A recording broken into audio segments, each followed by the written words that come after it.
Greetings, citizens of the world. A new study published by the Social Science Research Network has revealed that 99.9% of all politicians in the USA are actual psychopaths. The question is, are politicians already psychopaths, or does the line of work change them as such? The new analysis ranked 48 continental states and the District of Columbia by measuring the psychopathic personality of their residents. The leader of the study, Ryan Murphy, told Newsweek, "These results are the first estimates we have, to the best of my knowledge, on the degree of psychopathy found in each state." Murphy claimed that each state's ranking was computed on a previous study that ranked each state on the Big Five personality traits: agreeableness, extroversion, openness, conscientiousness, neuroticism. According to MyHerald.com, this was done by analyzing the results of personality surveys given to thousands of residents in each state.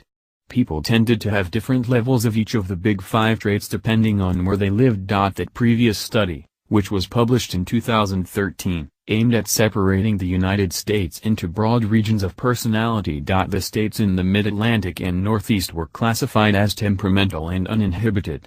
Those in Middle America were friendly and conventional, while those in the West Coast, Rocky Mountains, and Sun Belt region were relaxed and creative.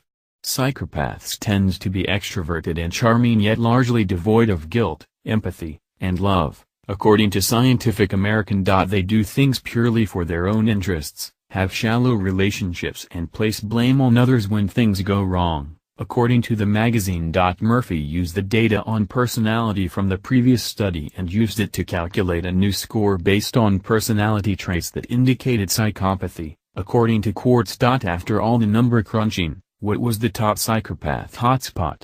Washington, D.C. The top 5 observations in psychopathy are the District of Columbia, Connecticut, California, New Jersey, and a tie of New York and Wyoming for 5th. The states that are least psychopathic are West Virginia, Vermont, Tennessee, North Carolina, and New Mexico, Murphy wrote. Murphy wrote that people should take the capital's top spot with a little bit of skepticism. The D.C. area is small and entirely urban, so it is inherently different than comparing a state, which has a more diverse geography and population, he wrote. Still, Murphy said in his study that the finding is consistent with a different study that found psychopaths are likely to be effective in the political sphere and could be tempted to work in the literal seat of power. In general, Murphy writes that areas of the Northeast are the most psychopathic, while rural areas are the least psychopathic, and that D.C. appears to be far more psychopathic on its own than any state in the country. My own speculations would be that the urban-rural distinctions drive a lot of the variation, and the historical distribution of cultures within the United States have a lot to do with it as well, Murphy told Newsweek.